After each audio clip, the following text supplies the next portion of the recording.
Silahkan. Masih saya buka untuk apa ini absennya.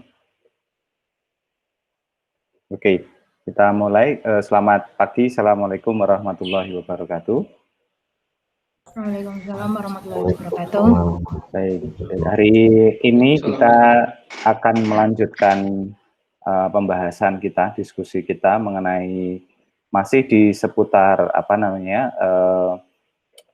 pemrosesan untuk big data. Hari ini kita akan coba mempelajari ada dua skema yang menjadi skema besar ya dari sistem pemrosesan big data untuk mendukung analisis big datanya. Jadi yang pertama ada yang namanya stream processing, kemudian ada yang kedua namanya in memory processing gitu ya.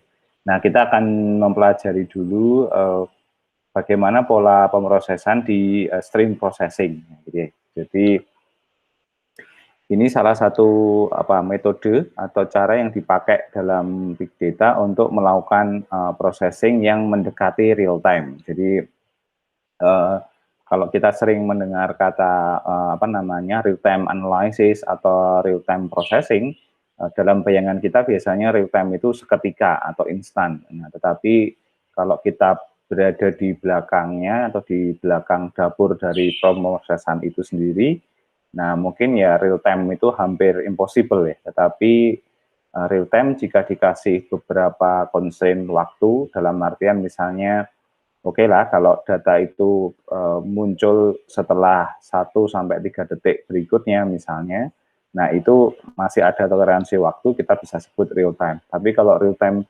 seketika tampaknya tidak ya. Jadi yang menurut saya yang real time itu cuma cermin gitu ya. Cermin itu real time, tapi kalau yang lain mungkin masih butuh waktu untuk melakukannya. Jadi gitu. Bahkan kita ketika melakukan proses untuk misalnya posting di sosial media, di Twitter dan segala macam pun juga tidak real time karena ada waktu untuk mengetik dan mempushnya baru kemudian muncul. Jadi konteks ini perlu dipahami dalam konteks kita memahami nanti stream processing. Nah, apa yang menarik dari sini sebenarnya? Kenapa kita perlu mempelajari? Jadi pertama, kalau kita nanti memahami konteks stream processing-nya, kita jadi mengerti bahwa bagaimana sebenarnya strategi terbaiknya kita untuk melakukan data processing di big data, gitu ya. Nah, jadi kalau kita lihat dari behavior-nya, data itu akan datang dalam bentuk stream atau streams. Nah, stream itu satu-satu, konteksnya satu-satu, jadi kayak kita punya tetesan air dari satu sumber begitu. Tapi kalau stream tetesan airnya banyak seperti hujan itu. Ya, jadi nah problem terbesarnya di proses processing ini adalah kalau misalnya data yang datang itu tidak segera diproses sesegera mungkin atau disimpan, nah ini bisa terjadi akan hilang. Jadi seperti bayangannya seperti air hujan tadi ketika jatuh ke tanah, kalau tidak segera ditampung ya terserap ke tanah dan akan hilang. Nah ini jadi akan menjadi salah satu tantangannya di situ. Nah, sehingga ini kita perlu nanti pentingnya data storage dalam big data itu menjadi peranan penting karena mereka punya kemampuan untuk tadi menyediakan layanan untuk menyimpan baik itu sementara maupun dalam konteks permanen. Tujuannya satu untuk melakukan processing segera dan mencegah terjadinya kehilangan data. Nah, ini menarik kalau kita mulai dari titik ini kita sudah punya banyak ide penelitian sebenarnya ya. Jadi misalnya big data tidak hanya sekedar untuk menyimpan data tapi juga untuk mempreservasi data. Jadi gitu. Jadi preservasi itu berbeda dengan data menyimpan data. Kalau menyimpan data ya asal tampung. Kalau mempreservasi itu konteksnya disimpan tapi juga disiapkan agar nanti dalam jangka waktu panjang itu bisa digunakan dengan kita tidak kehilangan keontentikan, keaslian dari data gitu. Nah, ini menjadi menarik. Nah, sehingga ketika data itu datangnya dengan sangat cepat ya, ini ya hampir-hampir impossible kalau kita mengandalkan storage ya. Jadi pertanyaannya kalau misalnya kenapa kok tidak bisa disimpan di storage biasa dalam konteks itu conventional database? Ya karena tadi datangnya data itu sangat stream dan streams gitu ya, sehingga kalau dalam konteks misalnya kita kalau belajar database ya bahasa mudahnya connect DB-nya cuma satu, jadi nggak bisa untuk menampung data jadi satu. Kalau dimasukkan melalui tadi tanda kutip connect DB-nya tadi, ya kita hanya menyiapkan satu jalur, jadinya ya kayak bottleneck. Nah kalau bottleneck nanti ujung-ujungnya data itu akan bermasalah, tidak bisa disimpan ke dalam database. Nah tentu saja pendekatannya nggak mungkin hanya mengandalkan database saja, tapi juga harus melakukan pendekatan algoritma, mengimplementasikan algoritma tertentu untuk melakukan stream processing. Ya.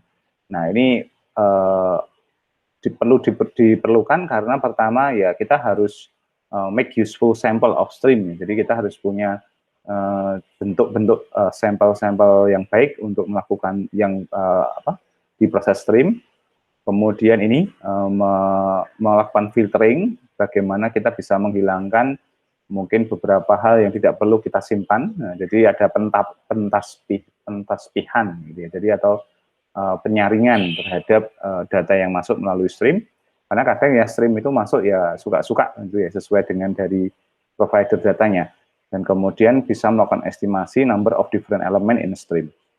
Nah, kalau kebutuhannya kayak gini, ini kita sudah langsung mestinya bisa menangkap bahwa ini ada peluang kita menerapkan misalnya algoritma ya machine learning, mungkin deep learning AI untuk membantu bagaimana stream processing ini berjalan dengan lebih baik. Nah, tapi intinya adalah ini poin penting kenapa stream processing itu menjadi sangat streamline-nya itu menjadi sangat penting ya, perlu untuk diketahui ya gitu. Nah, dalam konteks kita mempelajarinya, jadi mempelajari stream processing, ada konsep namanya data stream management system. Ya, jadi ini di konteksnya seperti kita mempelajari database management system. Jadi stream pun punya data stream management system. Ini terdiri dari bagian-bagian yang berperan secara penting di konteks kita mempelajari streamnya. Yang kedua adalah kita juga memahami bahwa stream processing ini merupakan suatu suatu proses kerja yang panjang begitu. Jadi kita memahaminya semacam itu. Ini biar lebih nyaman saya coba pakai slideshow. Moga-moga kelihatan ya. Oke. Nah, di data stream management system ini kita punya beberapa beberapa mekanisme dengan konsep bahwa beberapa atau sejumlah banyak stream itu bisa masuk masuk ke sistem ini karena ini dianggap sebagai stream management system. Nah, biasanya nanti setiap stream itu ya setiap datangnya data itu nanti bisa ditangani secara bersamaan atau kita bisa lakukan berdasarkan kurun waktu tertentu ya. Jadi kalau di sini biasanya disebut sebagai schedule. Jadi bagaimana kita mengatur agar tidak terjadi bottleneck ya dibuat secara scheduling gitu. Nah, kemudian data yang masuk ini diatur sedemikian rupa agar tidak memiliki data type yang duplikat gitu ya. Dan kemudian ya kita harus mewaspadai bahwa ada constraint waktu kedatangan data dan misalnya ada satu paket data yang masuk itu butuh waktu untuk bisa masuk ke dalam data stream management sistemnya. Ya, jadi ini menjadi sangat penting. Jadi dari konteks stream entering ini atau komponen masuknya data stream ini minimal ada 3 variabel yang harus sangat kita perhatikan. Jadi pertama adalah antriannya atau schedule-nya gitu, kemudian tipe-tipe datanya yang akan masuk, kemudian yang kedua adalah waktu pemrosesan yang dibutuhkan untuk mengantri. Jadi ini bayangannya seperti kita mau masuk ke stadion sepak bola begitu, penontonnya banyak sekali yang udah ngantri. Nah, kita harus memastikan misalnya pertandingan akan jalan misalnya 1 jam lagi, nah kapan loket pembelian dibuka, kemudian kapan loket pintu masuk itu dibuka, berapa banyak, schedule-nya bagaimana mengatur penonton yang menggunakan kartu menggunakan tiket biasa gitu, tiket tribun, ada yang menggunakan tiket VIP dan seterusnya. Nah, kemudian waktunya juga harus dilakukan, harus dipastikan. Satu orang itu satu stream data, satu orang nanti pengecekan keamanan, pengecekan tiket itu berapa lama. Nah, sehingga bisa kebayang itu bagaimana mekanisme melakukan stream algorithm processing. Nah, kalau di beberapa jurnal coba di searching di Scopus segala macam itu di beberapa manajemen stadion klub di Inggris itu melakukan ini. Jadi melakukan salah satunya adalah ada jurusan misalnya sport science itu hal-hal kayak gitu sangat diperhatikan. Jadi sangat-sangat diperhatikan. Jadi dan bahkan ada muncul algoritma teori antrian yang dipakai untuk memastikan itu. Nah, jadi ini yang menjadi menarik dan bagaimana kemudian menghindari chaos, menghindari kerusuhan, menghindari macam-macam.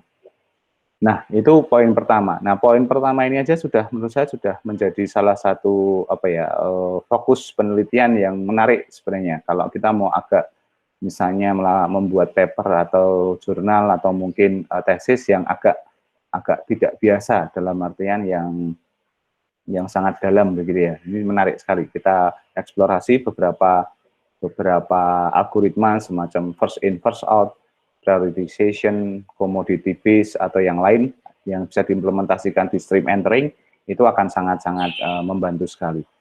Nah, kemudian kalau datanya itu sudah beres bisa masuk, maka nanti akan masuk ke dalam suatu block processing ya. Nah, saya nyebutnya block processing, tapi sebenarnya kita menyebutnya stream processor. Nah, jadi anggap saja seperti prosesor inti di komputer gitu ya, tapi ini stream processor. Nah, stream processor itu tidak bisa bekerja sendiri. Jadi dia dibantu dengan standing queries. Jadi standing queries ini adalah suatu mekanisme untuk mengatur dua hal. Yang pertama itu ad hoc queries sama output streamnya. Nah, sementara di bawahnya itu nanti ada limited working storage dan archival storage.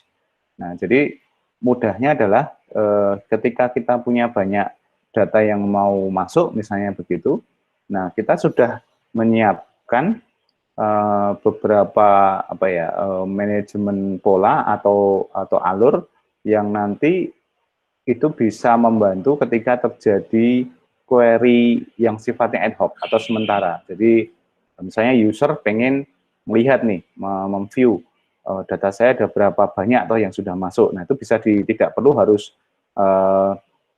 bekerja langsung ke database gitu ya, tapi difasilitasi oleh ini. Nah, kemudian nanti juga sama ketika kita membuat laporan data streamnya dalam bentuk visualisasi dashboard segala macam misalnya, nah itu bisa dilayani dengan standing queries ini.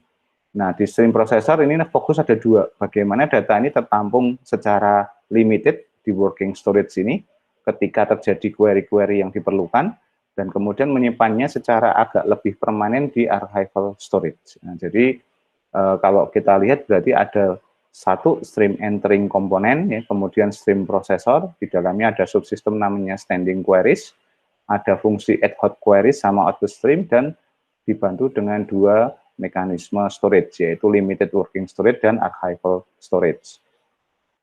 Nah, di large archival store ini, ini karena digunakan untuk tampungan apa saja data itu masuk ke sini, maka ini sangat tidak possible untuk menjawab banyak query ya dari archival store, karena terlalu dalam, bahasa saya terlalu dalam, lake-nya terlalu dalam dan terlalu luas. Jadi gitu. Jadi kan kalau dalam mekanisme database itu yang saya pahami, misalnya semakin database itu dalam artian struktur tabelnya makin jelimet gitu, kemudian tabelnya makin banyak, maka kemampuan query-nya menjadi turun karena kita ya terlalu besar gitu.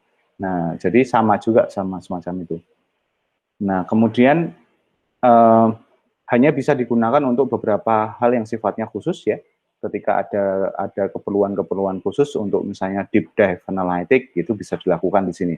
Tapi ketika digunakan untuk tadi ad hoc query yang mendukung analisis yang agak real time, maka tidak possible atau tidak memungkinkan untuk masuk di sini. Nah, ini yang perlu diperhatikan. Nah, kita juga punya working storage nih ya. Jadi nih, working storage ini biasanya nanti berupa summary atau bagian-bagian dari stream yang sudah ditata sedemikian rupa. Nah, ini tujuannya untuk ya untuk bekerja secara cepat di sini ya. Jadi untuk bisa digunakan untuk menjawab query-query yang ad hoc gitu. Nah, jadi ini akan menjadi sangat sangat penting gitu, dan kemudian ini menjadi, dan tentu saja ini tidak sebanyak archival storage ya, tapi ini pasti limited ya, karena memang hanya digunakan untuk itu. Karena limited, maka otomatis ketika dia dimasukkan pada titik tertentu kemudian di-push untuk dipindah ke archival, dan ini kemudian jadi empty storage, bisa digunakan untuk yang lain. Biasanya digunakan untuk hasil dari data stream yang masuk begitu ya. Jadi bisa saling bergantian. Jadi ini konsepnya kayak bejana berhubungan begitu ya. Jadi air yang masuk tampung dulu di sini, kalau sudah diproses, sudah digunakan, lempar ke archival. Jadi semacam itu. Tapi ini pakai algoritma. Nah, ini menjadi salah satu komponen yang sangat penting gitu.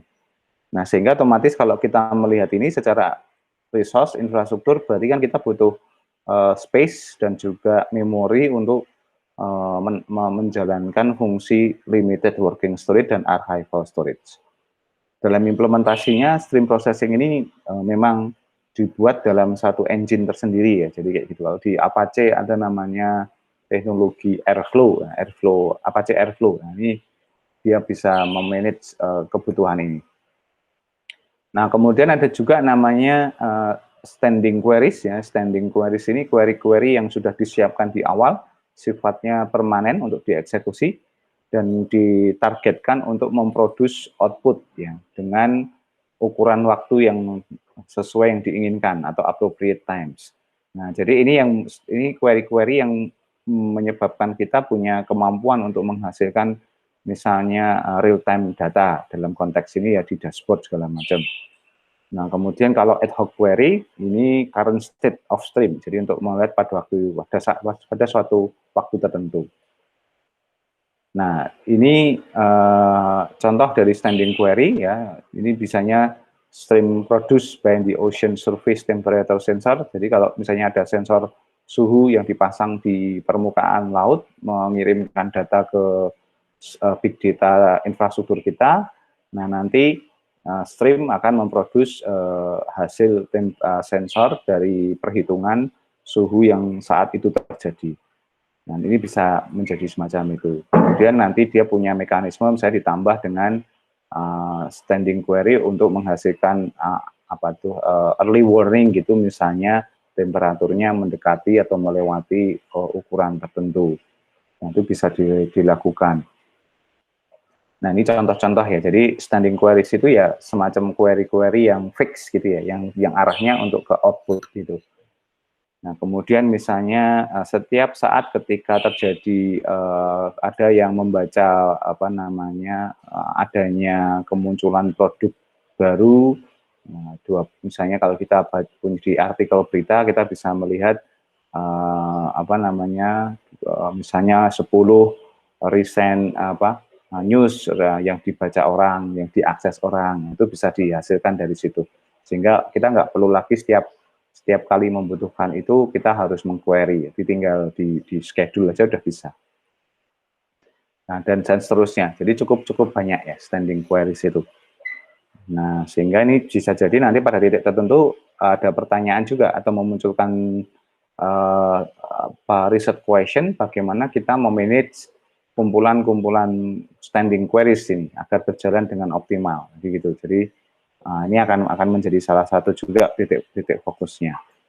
Nah, kemudian kalau ad hoc query ya ini biasanya akan lebih berbeda karena dia sifatnya memang ad hoc gitu ya. Jadi digunakan untuk meng-capture informasi atau data yang muncul pada current state tertentu atau pada situasi tertentu.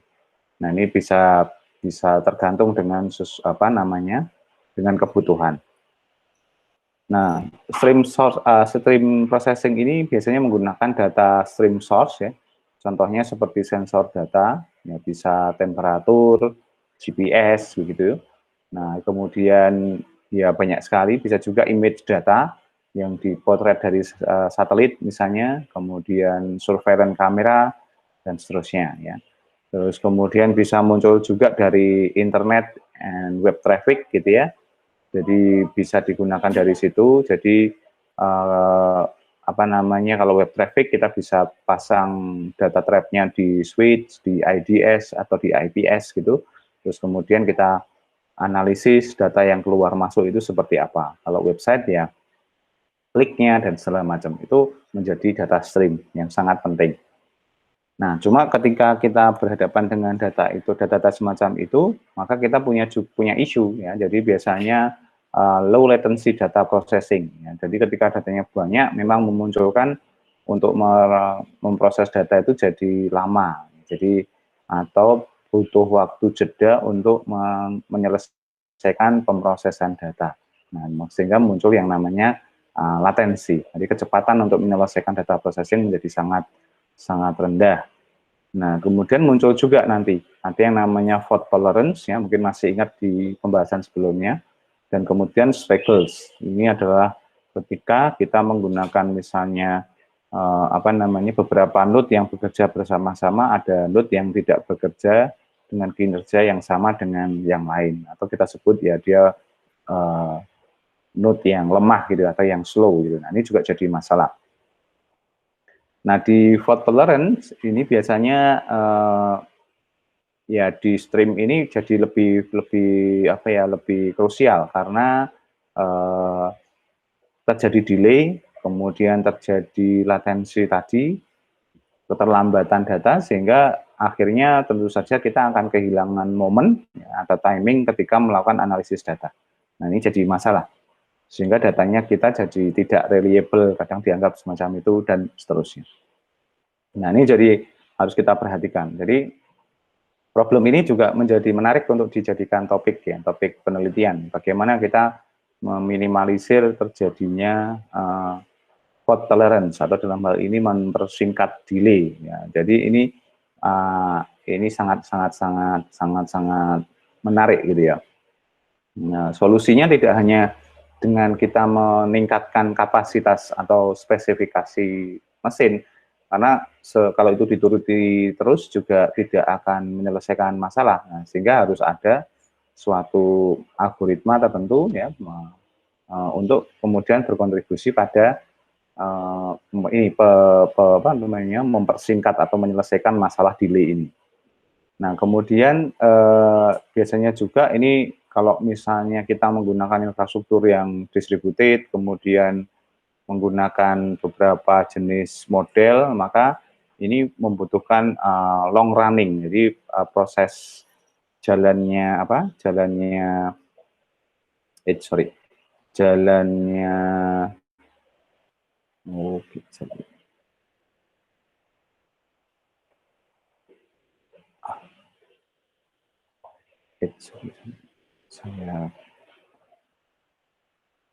sorry, ini ada kesalahan sedikit.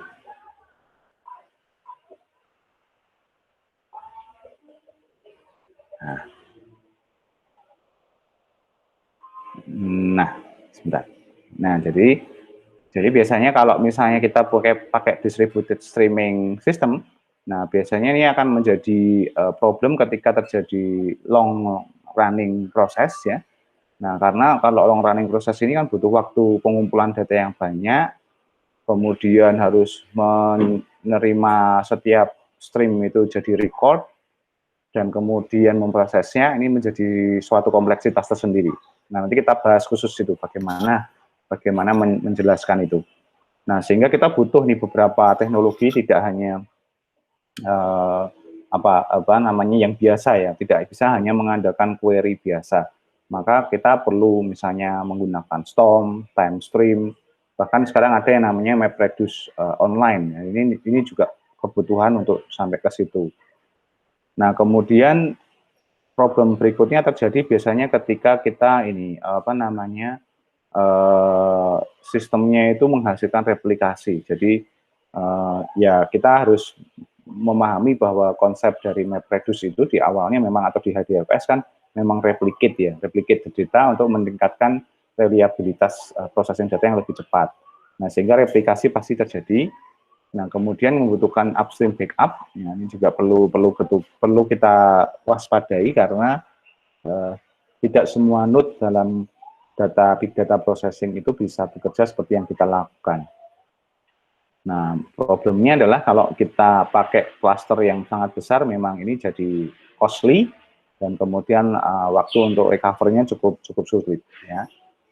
Nah, kemudian isu yang kedua adalah straggler yang tadi. Ini biasanya slow node in the cluster. Jadi ada satu node yang tidak balance gitu. Nah, jadi makanya seringkali melakukannya dengan replikasi, kemudian melakukan upstream backup gitu ya. Nah, jadi digunakan untuk itu. Nah, ini juga menarik nih bagaimana mengembangkan teknik replikasi ini sebenarnya. Nah, ini menjadi salah satu concern juga ketika kita mempelajari di sisi algoritmanya atau pendekatan yang dilakukan, termasuk upstream backup. Jadi ini juga jadi menarik. Nah, biasanya replikasi itu ada dua pendekatan, ya, menggunakan sinkronisasi protokol untuk kemudian mengkoordinasi replikas. Jadi algoritmanya bagaimana benar-benar memanage sinkronisasi antar protokol. Kemudian kalau ada yang trouble, maka segera dia harus dipindah ke replika yang lain, begitu. Jadi tidak dibiarkan si node yang slow ini apa adanya. Kemudian ada juga upstream backup. Ini digunakan untuk menangani ketika terjadi failure dan harapannya recovery-nya menjadi lebih baik. Nah, ini menjadi menarik sekali karena ternyata dalam konteks ini, dalam konteks kita mempelajari stream processing ini,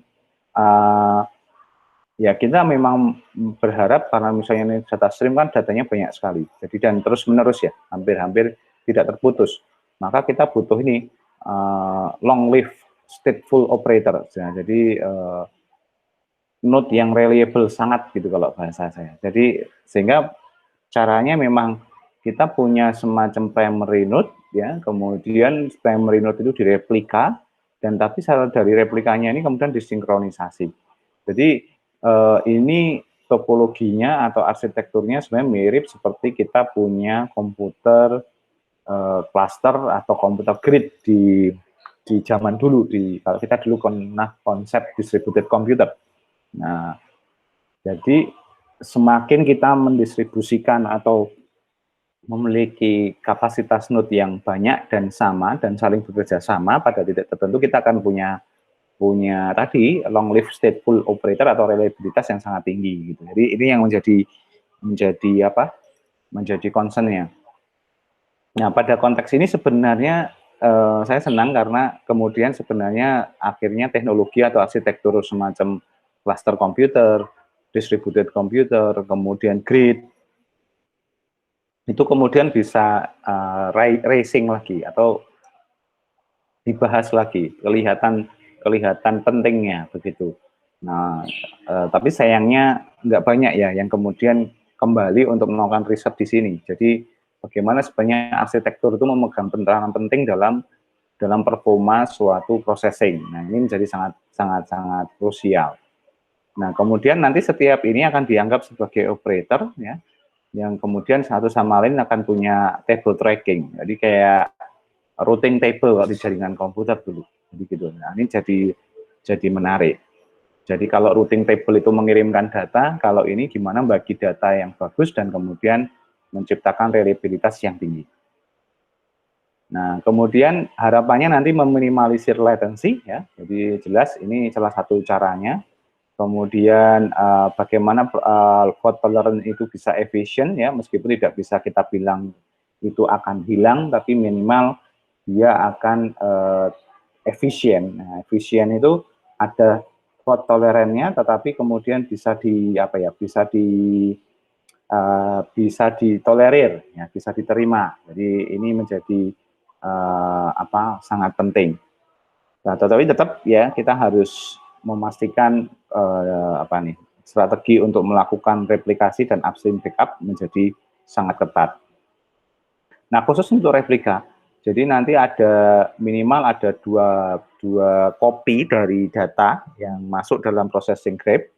Nah, kemudian semua record nanti akan dikirim ke masing-masing node ya, dan kemudian nanti sinkronisasi protokolnya yang melakukan kerjanya. Nah, dia memastikan bahwa dua copy tadi dari setiap operator itu dilihat pesannya dan kemudian dijalankan dengan urutan yang sama. Nah, jadi ini akan menjadi menarik.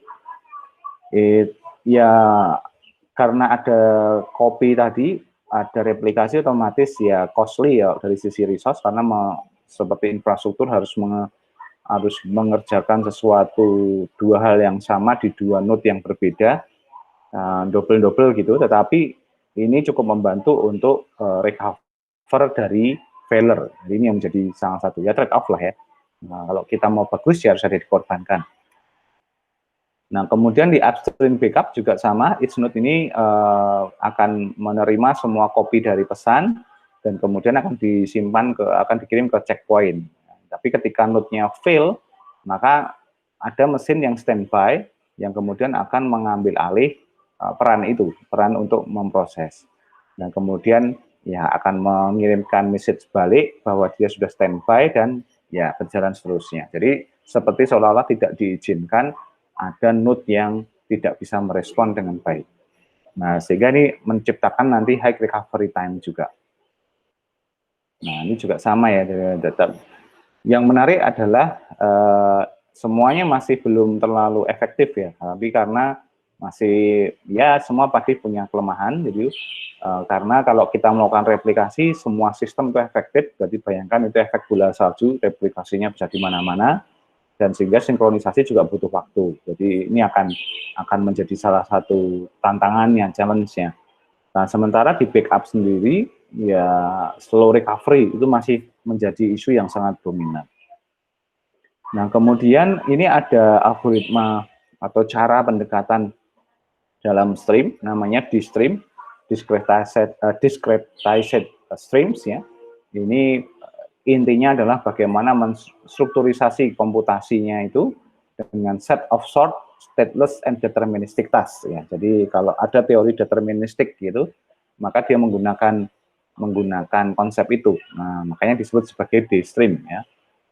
Nah, ini biasanya nanti menggunakan yang namanya FUGS ya. Ini store the state in the memory across tasks ya. Jadi menggunakan fault tolerant data structure. Ya. Jadi memang by design dia mencoba untuk bisa melakukan komputasi ulang ketika terjadi failure, tapi dengan cara yang deterministik. Jadi yang sudah dideterminasikan, jadi sudah ditentukan gitu. Nah, caranya nanti melakukan dekomposisi. Jadi baik itu melakukan short task ya, tergantung dari dependensinya dan termasuk granularity-nya, kemudian nanti menggunakan recovery teknik ya, dengan cara parallel recovery dan speculation. Nah, ini menjadi menarik ini D-stream ini. Nah, kemudian di D-stream ini menggunakan deterministic batch computation ya, dengan harapan nanti proses waktunya nggak panjang karena menggunakan small time interval. Ya. Nah, kemudian ini bisa dijalankan dengan map, reduce, dan group by, sehingga sangat bisa jalan untuk di map reduce. Nah, kemudian, ini contohnya di stream ini dipakai di Spark. Jadi kalau teman-teman mendengar Spark, maka Spark itu salah satu yang mengimplementasikan konsep di stream. Nah, jadi ketika kita punya input data stream yang sifatnya live, nanti akan dibagi menjadi stream beberapa, meskipun stream nanti dibagi menjadi beberapa batch ya. Batch-nya itu bentuknya RDDS, yang kemudian masuk ke Spark sendiri. Nah, Spark sendiri itu nanti main di task scheduler dan memory manager. Sementara di streaming computation ini menggunakan D-stream, nanti kita akan menggunakan RDD transformation, kemudian nanti dieksekusi sama melalui Spark. Sehingga nanti hasilnya tidak lagi live output data stream, tapi batch of result. Jadi seperti di dipaksa untuk di-batch-kan di dalam oleh Spark. Jadi ini cara kerja dari si dstream. Nah, biasanya memang by program. Ini menarik sekali, ini saya sayangnya belum menemukan mahasiswa yang mau nguplek-nguplek ini atau membongkar kemampuan dari dstream ini, karena cukup baik. Simple sebenarnya, jadi kalau kita mau menggunakan ini ya, ini salah satu contoh ya. Kalau kita mau melihat dari mengkomputasikan running count on view event by URL misalnya, kayak gitu. Kemudian ini contohnya juga, jadi kita bisa menggunakan read stream, kemudian nanti kita lihat dari sisi waktunya. Nah ini contohnya, kalau yang pertama tadi, ini page view, ini menggunakan dstream, kemudian kita baca dulu event streamnya dari sumbernya, kemudian kita kasih interval waktu dengan kurun waktu setiap berapa detik begitu ya, dan kemudian kita akan punya dstream eventnya. Nah, kemudian nanti kita bisa melakukan performing running untuk melakukan transformasi. Nah gitu, jadi semacam itu. Jadi ini nanti bermainnya adalah ya MapReduce juga. Jadi ketika page view dstream, kemudian ini di mapping, nah kemudian nanti akan direduce untuk menghasilkan count dstream-nya. Nah, sebagai contoh aja ya. Jadi ini contohnya di mana letak partition RDD-nya dan di mana letak RDD-nya. Semacam itu. Nah, ini salah satu contoh ya. Kemudian pada dstream ini memang cukup unik ya kalau kita mau coba lebih dalam lagi. Jadi ketika Spark misalnya itu receive the data stream, ya dia memang bermain dengan batch tadi dan kemudian bermain dengan memori ya di Spark ya. Karena dia melakukan ini transformasi. Jadi transformasinya itu tadi kalau kita kembali transformasinya ini. Nah ini. Jadi transformasinya itu dari live input data stream itu dibuat jadi batch. Jadi ini agak sehingga terjadi suatu perubahan yang mendasar ya gitu. Jadi kayak gitu. Kemudian ya harapannya dengan cara begitu memang dia bisa eliminate ya atau merecover dari fault and struggles ya, jadi semacam itu. Nah itu cara yang dipakai di dstream kayak gitu. Oke, dan nanti bisa juga dstream itu dikembangkan menjadi API, nanti bisa juga semacam itu. Nah, ini sebagai contohnya ya, jadi semacam itu. Nah, itu bisa sangat memungkinkan. Ini kalau kita lihat dari sisi implementasinya saja ya. Jadi misalnya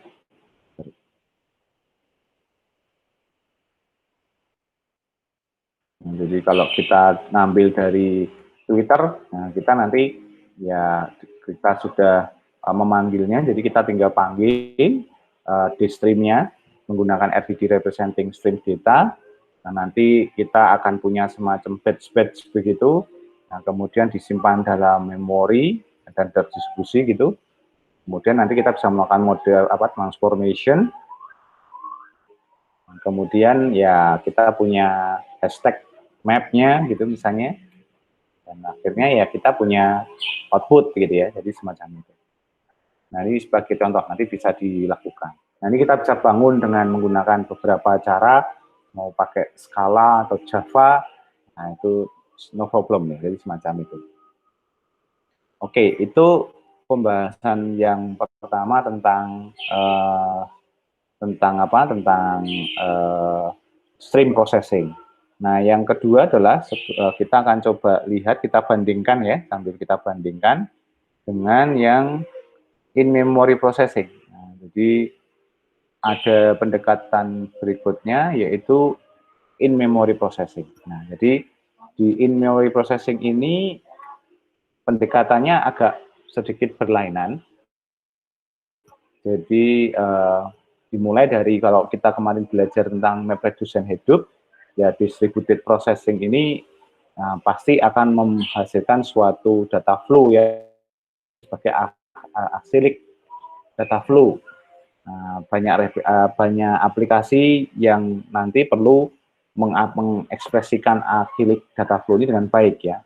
Nah, dan pada titik tertentu ada dua bentuk ya yang menyebabkan MapReduce itu jadi tidak efisien, yaitu iteratif job ya, pekerjaan yang terus berulang terus menerus, dan kita membutuhkan interaktif analitik yang advance. Nah, di iteratif job ini ada problem atau ada isu, banyak sekali algoritma machine learning ini yang menjalankan fungsi yang sifatnya itu berulang terus-menerus dengan pada data set yang sama, dan juga melakukan optimisasi terhadap beberapa parameter. Nah, tentu saja ini kan pekerjaannya terus-menerus ini menyebabkan load-nya menjadi sangat besar. Nah, setiap iterasi ini nanti akan menjalankan MapReduce job ya, kemudian setiap job itu harus di-reload dalam data dari disk, yang efeknya nanti akan pada performance. Pada awal-awal mungkin bagus, tapi ketika itu terus berjalan, otomatis ya performance-nya akan declining. Nah, kemudian ketika kita butuh interactive analytic, Hadoop ini hanya bisa memprovide itu ad hoc explanatory query pada large dataset. Nah, sehingga memang akhirnya ya terjadi significant latency yang muncul karena memang by default dia tidak bisa melakukan secara interaktif, benar-benar sangat pure interaktif. Nah, kalau tadi kita ini ada kayak tadi kita belajar Spark tadi, sama Spark ini di sini juga bisa dipakai ya. Jadi untuk keperluan in memory processing. Nah, karena dia punya kemampuan dua ini ya. Jadi abstraction ini melakukan resilient distributed dataset ya. Jadi datasetnya bisa didistribusikan, kemudian melakukan operasi yang sifatnya paralel. Nah, tentu saja FDG ini kayak tadi menyambung yang di stream processing ini merepresentasikan koleksi dari beberapa objek data yang kita punya yang sangat besar, tapi kemudian kita partitionkan, jadi kita partisi, kita pecah-pecah, sehingga kemudian dan juga distribusikan ke banyak mesin yang terlibat dalam infrastruktur kita. Nah, kemudian parallel operation sendiri ya ini bisa digunakan untuk memory processing secara terdistribusi dan kemudian multiple parallel operation. Nah, di Apache Spark sendiri banyak ya, bisa running di banyak bahasa pemrograman dari Python, Java, Scala, dan lain sebagainya. Nah, kemudian cukup bagus di Hadoop cluster, kemudian bisa jalan bareng dengan Cassandra dan data source yang lain, ya. Nah, kemudian ya enaknya kalau dengan menggunakan Spark ini memang punya multiple integrated komponen, jadi komponennya sudah sangat bagus, sudah sangat banyak, dan ini yang menjadi penting sebenarnya, ini komponen yang ingin saya highlight. Jadi schedulingnya, distributingnya, monitoring application ini cukup bagus ya, karena dia berlaku seperti computing cluster, jadi semacam itu. Jadi kalau bahasa saya dulu, kalau kita belajar cluster komputer kan kita bermainnya dengan mendistribusikan pakai MPI gitu ya, atau MPA CH2 misalnya kayak gitu. Nah, tapi kalau di sini ini fully algorithm yang atau aplikasi, sehingga computing cluster on top application dijalankan with Spark Stack nih. Nah, keuntungannya tentu saja semua library, semua komponen yang punya level tertentu itu bisa berjalan di atasnya. Kemudian ya tentu saja bisa meminimalisir cost dari penggunaan resource-nya. Kemudian bisa memudahkan kita dalam membuat aplikasi yang bisa dikombin dengan beberapa jenis processing model. Nah, dalam konteks ini memang Spark ini cukup mantap ya, karena dia punya bisa bermain untuk mengatur dalam konteks structure data, dalam halnya SQL, kemudian bisa Spark streaming real time, ini yang bermain di Spark streaming processing, kemudian ada ya running untuk keperluan machine learning, kemudian bisa melakukan graph processing. Graph processing ini menarik, ini saya coba nanti akan siapkan. Ini saya pernah ada riset sedikit untuk melakukan graph processing. Kemudian mereka punya Spark ini punya core-nya, dan kemudian dia punya standalone scheduler termasuk Yarn juga ada di sana, dan kemudian ada juga Mesos untuk membantu kinerja dari Spark. Nah, di Smart Core ini yang di tengah ini fungsinya cukup krusial karena di tengah itu ya yang memanage bagaimana menjalankan task atau task schedulingnya, termasuk bagaimana melakukan memory management, kemudian bagaimana menghadapi atau mengatur fault recovery, dan termasuk berinteraksi dengan storage system. Jadi ini cukup dominan lah, cukup penting. Dan kemudian ini harus kita pelajari juga bahwa RDD dalam Spark ini ya ini jadi main program, ya, ada main programming abstraction. Ya. Jadi nanti kita bermainnya di situ. Nah kemudian ya RDD berfungsi untuk mendistribusikan pada node komputasi yang terlibat dalam suatu mesin paralel ini. Nah yang menariknya adalah Spark package-nya ini bisa bekerja untuk structure data ya, yang kita kenal sebagai Spark SQL. Ini bisa digunakan untuk ya kita melakukan query SQL gitu di dalamnya, dan kemudian nanti banyak mensupport banyak sumber ya, atau bisa dari Hive, Parquet, kemudian JSON itu bisa dikerjakan, dan kemudian bisa dijalankan di atas banyak bahasa pemrograman dalam single application. Jadi ini cukup menarik ya. Nanti kita tinggal pakai Spark SQL, kalau kita punya data yang sifatnya terstruktur ya tinggal kita jalankan. Nah kalau Spark Streaming ya karena dia digunakan untuk live stream data, ya ini biasanya memprovide API untuk memanipulasi data stream ya. Jadi semacam itu, kemudian ya akan memudahkan kita untuk memanage banyak hal termasuk dari sisi data-data stream yang masuk ya. Tetapi selalu diingat ketika kita bicara stream processing akan selalu deal dengan fault tolerance, throughput, dan scalability dari Spark Core-nya. Nah, kalau di MLib ya machine learning functionality. Jadi kalau kita mau main algoritma apapun itu bisa dijalankan di Spark sendiri. Spark MLib ya. Kemudian ada GrabX ya. Ini library untuk memanipulasi grab and performing grab parallel computation. Nah, ini biasanya digunakan untuk kebutuhan processing yang jauh lebih advance. Bisa menggunakan grab ini. Ya manipulating grab ya, bisa subgrab, bisa map vertex gitu ya. Digunakan untuk PageRank, triangle counting, jadi digunakan untuk beberapa level query atau beberapa level algoritma itu bisa dilakukan. Nah kemudian dia juga punya cluster manager ya, jadi bisa menggunakan Hadoop Yarn, bisa menggunakan Apache Mesos, atau menggunakan dia sendiri punya simple cluster manager ya, yang ada di dalam Spark ya gitu. Nah kemudian ini storage-nya mendukung di HDFS, Hadoop gitu ya, bisa main di local file system, bermain dengan Amazon S3, Cassandra, Hive, HBase, dan semacam itu. Nah, yang menarik adalah ini simply storage system ya, implementing Hadoop APIs. Jadi seolah-olah kita nggak perlu Hadoop secara langsung.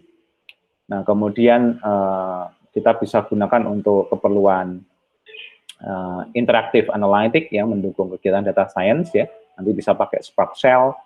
Ini misalnya interaktif data analysis pakai Python dan Scala, atau Spark SQL untuk mengeksplorasi SQL, data terstruktur, atau menjalankan MLlib ya, machine learning and data analysis. Jadi bisa digunakan untuk semacam itu.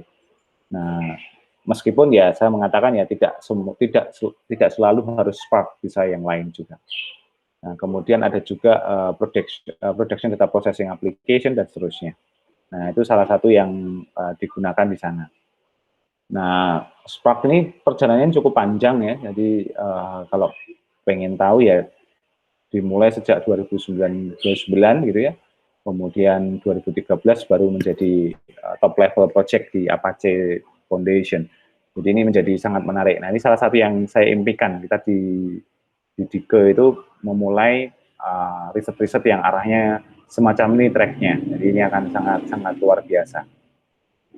Oke, itu kira-kira pembahasan kita tentang tentang dua jenis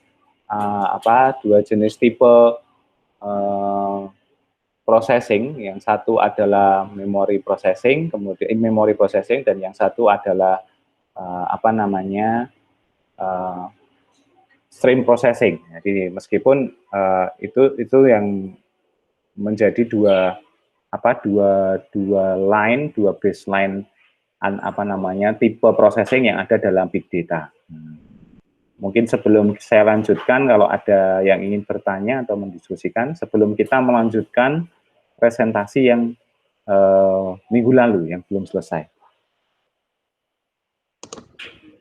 Pak, saya belum absen, Pak. Oh ya, saya sebentar ya.